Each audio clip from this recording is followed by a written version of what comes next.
I'm trying something new with this video, as I will be going through the top 10 NWA World Heavyweight Champions, in my opinion. But also it will be a little different because I'm going to be doing the voiceovers as opposed to letting the music do the talking for me. With that being said, before we get to the list, let's get to some honorable mentions that did not make the list. Kerry Von Erich, Pat O'Connor, Buddy Rogers, Nick Aldis, Whipper Billy Watson, Dory Funk Jr., and the current NWA World Heavyweight Champion, Cody. Just a little bit of background as to why some of these people are on it, and that is Cody is the first second-generation wrestler to win the NWA World Heavyweight title, where his father also won the NWA World Heavyweight title. Buddy Rogers and Pat O'Connor both held the NWA title when they were ready to jump ship to another promotion, as Buddy Rogers, following his reign as NWA champion, left the NWA for the WWF in 1963. And Pat O'Connor did the same thing with the AWA, but the only difference is O'Connor never really joined the National Wrestling Alliance, the American Wrestling Association, unlike Buddy Rogers did with the WWF. And as for Whipper Billy Watson would be the first champion to hold, first person to hold the NWA World Heavyweight title and win the title outside of the United States, winning the title in Toronto from Lou Thesz.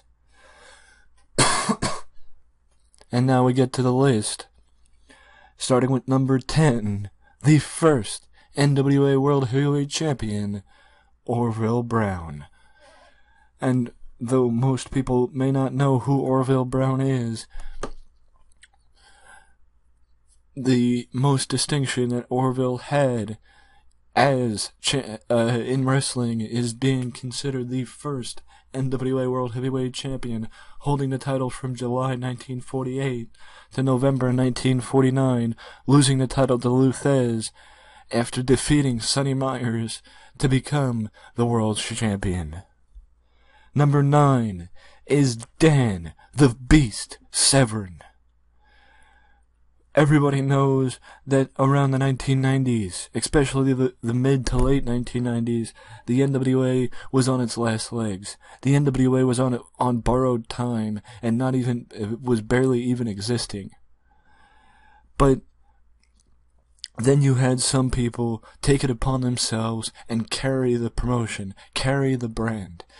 And Dan Severn is one of those people that did it, holding the title from February 1995 all the way through to March 1999.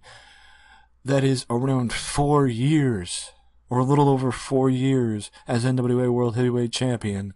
Dan Severn harkens himself back to the olden days of Dory Funk Jr., Gene Kiniski, and other long-term champions, becoming the first person to hold the title for more than a year, or more than 2 years.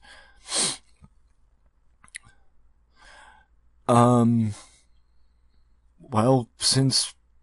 1986, when Ric Flair held the NWA World Heavyweight title, 1987, when Flair won the title from Ron Garvin at Starrcade 87, and did not drop the title again for a year and a half later until Chi-Town Rumble in 1989.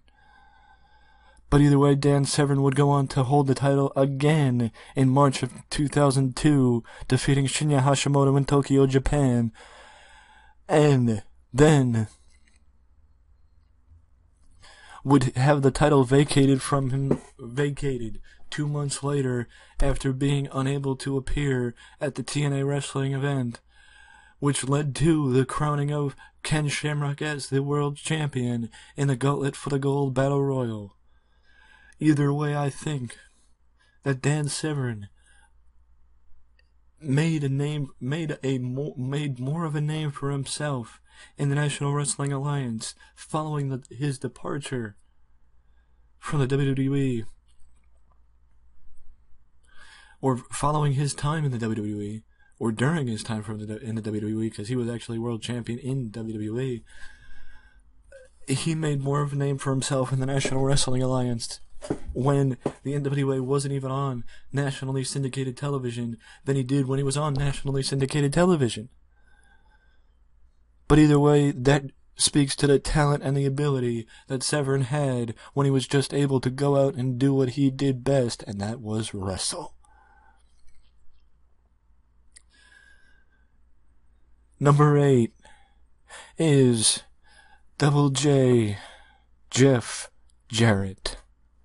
Jeff Jarrett would win the NWA World Heavyweight title for the first time in November 2002, defeating Ron Killings for the title, unifying the WWA, the World Wrestling All-Stars World Heavyweight title, and the NWA World Heavyweight Championship following the bankruptcy declaration by WWA,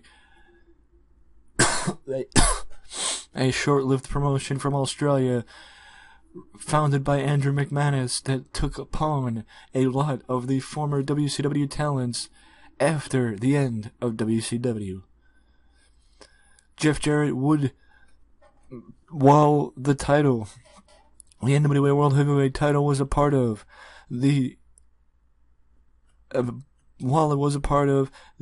TNA, Jeff Jarrett would hold the title for a magnanimous 6 times. Before the NWA and TNA ended their business relationship. And that led to the NWA title leaving TNA and going out on its own again, but with a little bit more momentum than it did the first time. Though Jeff was,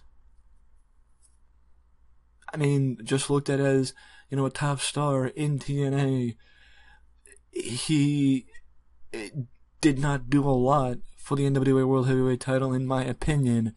It is that moment, it is a moment, though, when he won the title, because he grew up watching the NWA World Heavyweight Champion come in to Memphis and come into his dad's territory. And now he is that champion. So it was a moment for Jeff winning the title in November 2002. Now we move to number 7, and that is Tim Storm. Yes, the high school history teacher who won the title from Jax Dane in October 2016, shocking the wrestling world, becoming one of the oldest world champions in the history of wrestling's oldest championship, winning the title past his 53rd birthday. Tim Storm would become the man who would lead the National Wrestling Alliance into its new era, because Tim Storm was NWA World Heavyweight Champion when Billy Corgan took over for the promotion, took over for the brand, and seeing the 10 pounds of gold retrospectives, the build to Nick Aldis and Tim Storm's feud, and getting the perspective that in his off days, Tim Storm is a history teacher. And I have actually spoken to Tim Storm while he was NWA World Heavyweight Champion, and Tim is one of the nicest guys I have ever met. But taking everything into consideration, I do think Tim Storm, just because of when he held the title, meant more to the promotion than the other people I've mentioned thus far, but not more than the people who are to come. Either way, though, the 414-day reign for the 53-year-old high school teacher is an incredible achievement, and one that makes him one of the top NWA World Champions in history. And now we move to number 6 on the top 10 list, and that is the man who led Florida Championship Wrestling from Florida, I apologize, for the years prior to the arrival or the ascension of the American Dream, Dusty Rhodes, and that is Jack Briscoe. Jack Briscoe, to show how much everybody believed in Jack Briscoe, Jack Briscoe's first 2 reigns as champion in the NWA World Heavyweight Champion. Actually, Jack Briscoe's only 2 reigns as NWA World Champion are both for over a year, one starting in July 1973 and ending December 2nd, 1974, after 500 days as champion.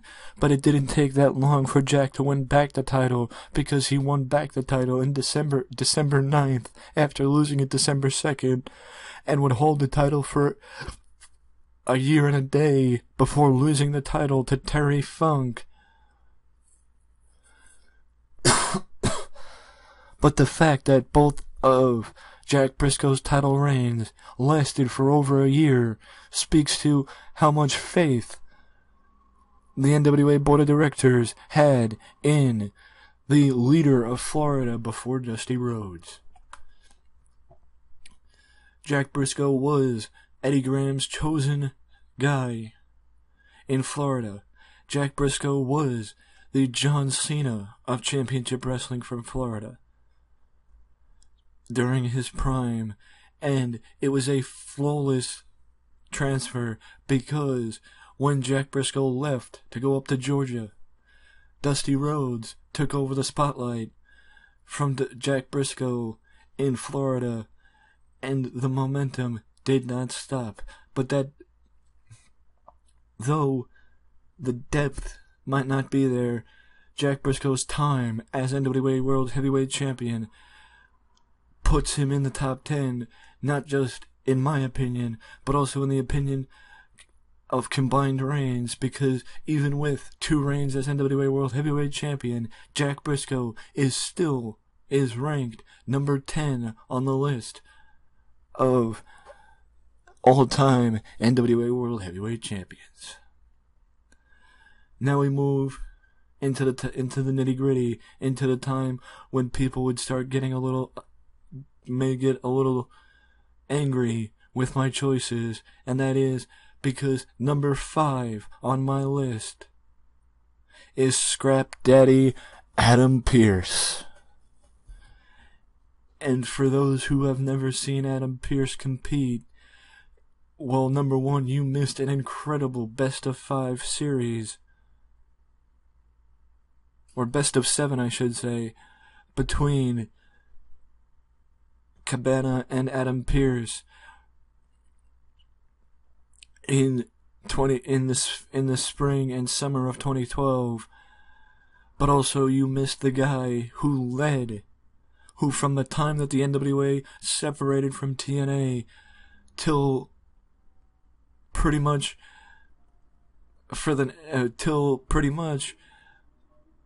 October 2012, basically for 5 years, Adam Pearce took the banner of the NWA, put it on his shoulders, and led the company, being the guy for the promotion for 5 years. Adam Pearce was, during his peak, during his prime, and during the time of him being champion, was a old school guy to a T. From his promos to his in-ring style, Adam Pearce harkened back to the days of the NWA's glory years. And, I mean, Adam Pearce got more attention on the NWA World Heavyweight title due to his association with Ring of Honor than the NWA title had in years. Because even though Ring of Honor was still developing, it still gave them DVD exposure. Because that is something that since the departure from TNA, the National Wrestling Alliance had not gotten, but in 2008, two title changes took place on Ring of Honor shows, one of them being Death Before Dishonor in August 2008, and the other being the following month at September's Glory by Honor, with Adam Pearce winning the title back from Brent Albright. Yes, Gunnar Scott is a former NWA World Heavyweight Champion. But either way, Adam Pearce showed his talent every step of the way, becoming a 5-time NWA World Heavyweight Champion during the 5-year span where, in my opinion, he led the NWA, mounting an astounding 1,078 days as champion over the course of his 5 reigns, beating out the likes of Jack Briscoe, Jeff Jarrett, Buddy Rogers, Terry Funk, Sting. Now, don't get me wrong, Adam Pearce is no Jinder Mahal as far as that's concerned. Adam Pearce deserved and earned everything that he could, everything that he did, gained from the NWA, but the one thing that I will point out is Adam Pearce was the man, and the fact that basically, if you look at the reigns from 2007 till 2012, it always ended up back with Adam Pearce. Adam Pearce was on the line of Ric Flair. I'm not saying that Adam Pearce is Ric Flair. I'm saying, comparing the 1980s to the 2000s, Adam Pearce was NWA's answer. Was Adam Pearce the NWA's answer to somebody to lead the promotion, to lead the brand, and keep the brand afloat? Because he was a worthwhile, trustworthy person. And the fact that he kept winning back the title after losing it proved that.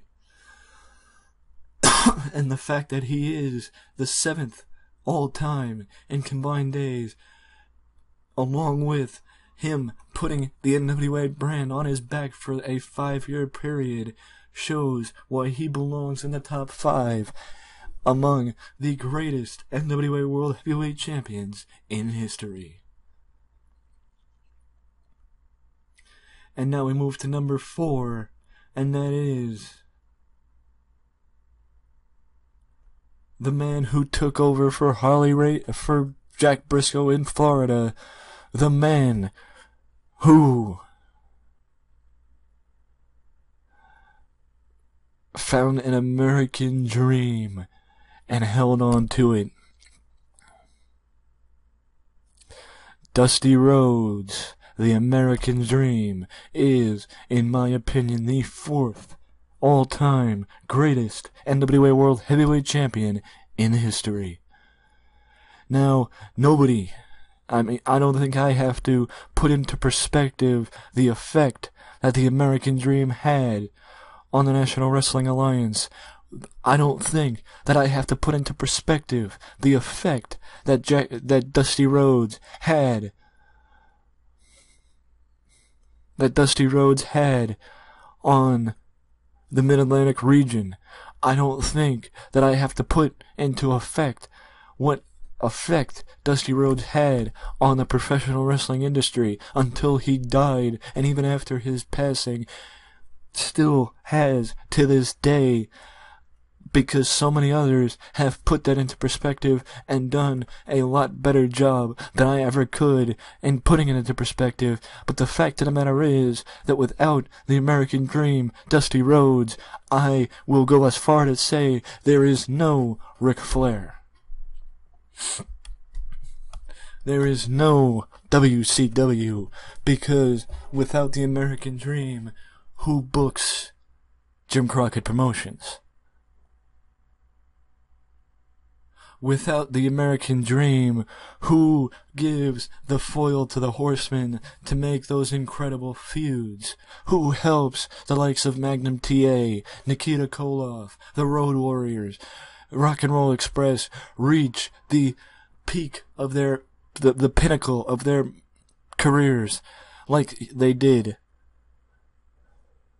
Where would Ric Flair be without the American Dream? Where would Arn Anderson be? Tully Blanchard?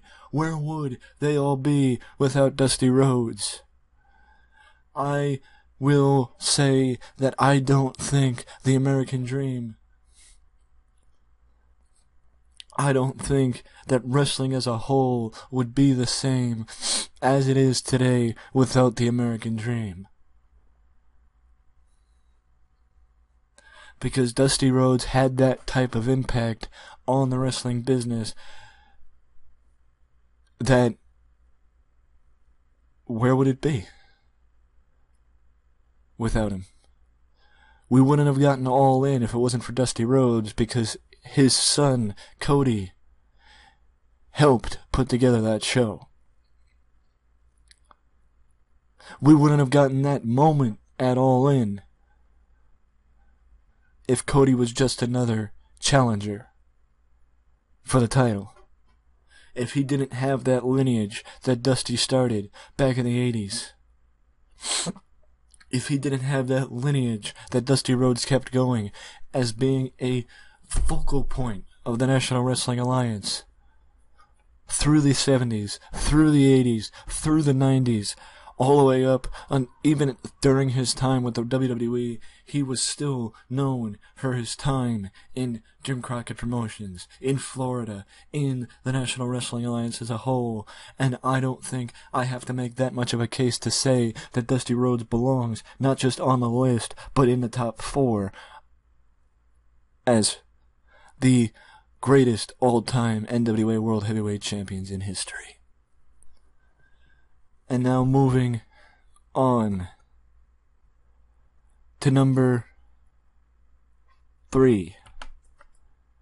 The number 3 greatest all-time NWA World Heavyweight Champion, in my opinion, won his first NWA World title by ending Dory Funk Jr.'s incredible 1,563-day reign as champion in May of 1973 in Kansas City, Missouri. Harley Race is that man. Harley Race would go on to be a staple of the National Wrestling Alliance through the 70s and into the 1980s, but as the 80s wore on, he moved closer to his home state of Missouri, wrapping up his career and being known more as a trainer and less as an in-ring talent.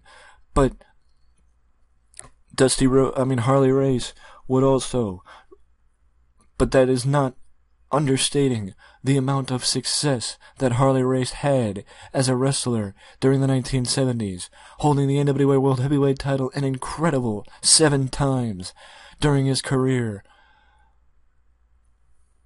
which is good enough for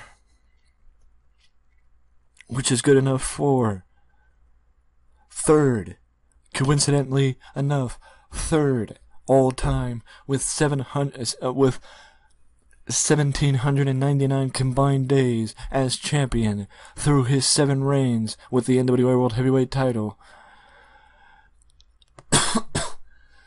And whether you want to talk about Harley as a manager, whether you want to talk about Harley as a competitor, whether you want to talk about Harley as a trainer, there is no doubt that Harley Race has given his career and his life to the pro wrestling business and deserves to be considered one of the best NWA World Heavyweight Champions in history.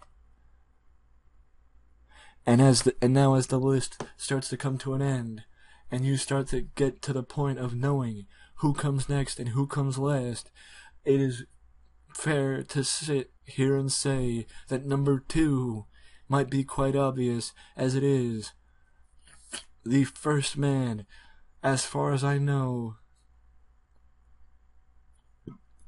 to become to make the NWA World Heavyweight title a national championship.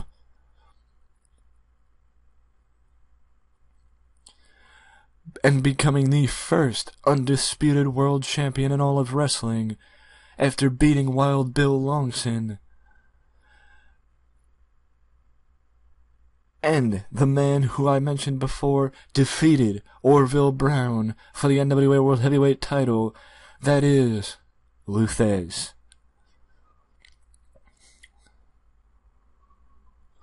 Lou Thesz would hold the championship belt officially for 2,300 days in his first reign as champion, starting in November 1949, and he would not officially drop the championship again. Would not officially drop the title until 1956 in Toronto to Billy Watson, as I mentioned earlier, with Billy Watson on the honorable mentions list. Thesz would win back the title in November, holding the title for in some cases 217 days, but his days recognized as champion according to historical context is 370 days as champion, and he would not officially drop the title until 1957, a year after winning the title. He would drop the title to Dick Hutton in Toronto. One thing that I'm actually noticing is Lou Thesz, in his 2 reigns so far, has not dropped the championship to anybody in the United States. Lou Thesz has never, prior to his 3rd reign as champion, which he does have a 3rd reign as champion, prior to his 3rd reign as champion, Lou Thesz had not lost the NWA title within the parameters of the United States. But then, as I mentioned, Lou Thesz would win back the championship after a lot,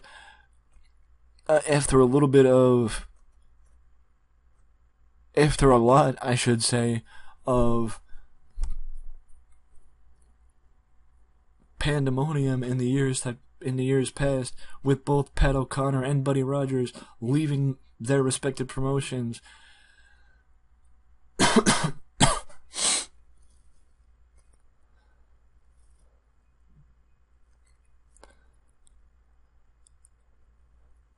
With Pat O'Connor and Buddy Rogers eventually both leaving the NWA, Buddy Rogers would drop the title to Lou Thesz in January 1963, and that would be his final appearance in the National Wrestling Alliance before jumping ship to the Worldwide Wrestling Federation.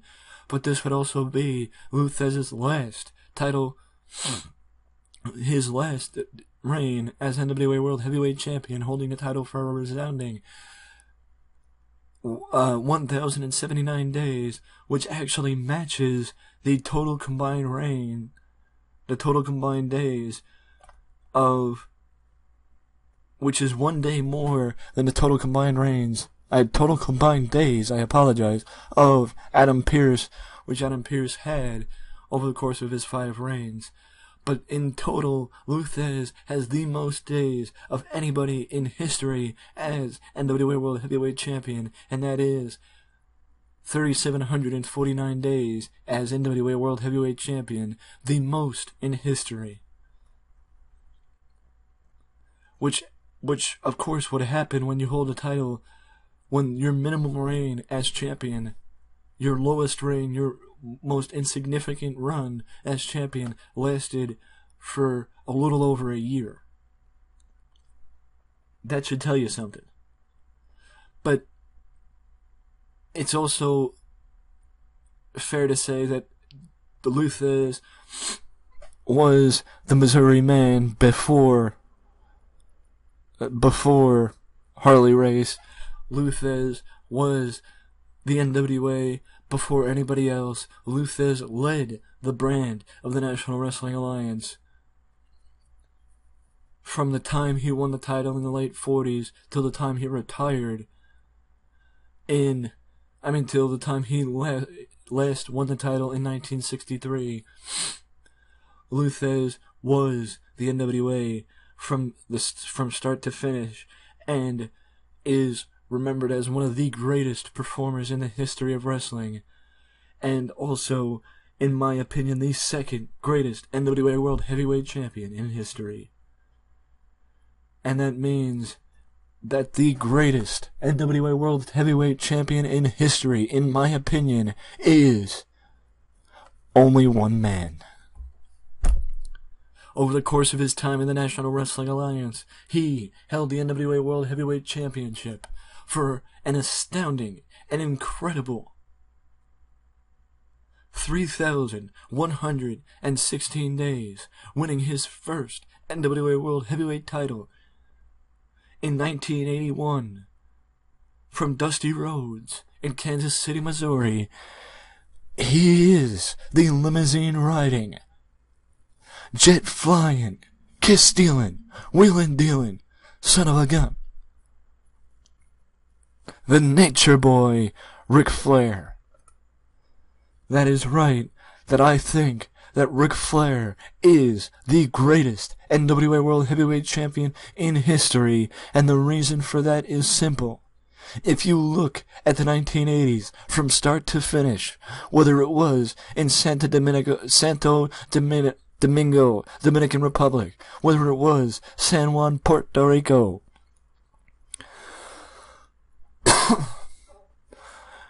if you want to go to New Zealand, if you want to go to Texas, it didn't matter where you went, wherever you went, Ric Flair brought the crowd, Ric Flair brought the people, Ric Flair brought the action. Ric Flair was the NWA for the 1980s, Ric Flair was the NWA for the 1990s.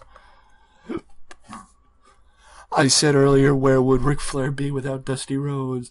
Where would the NWA be without the Nature Boy?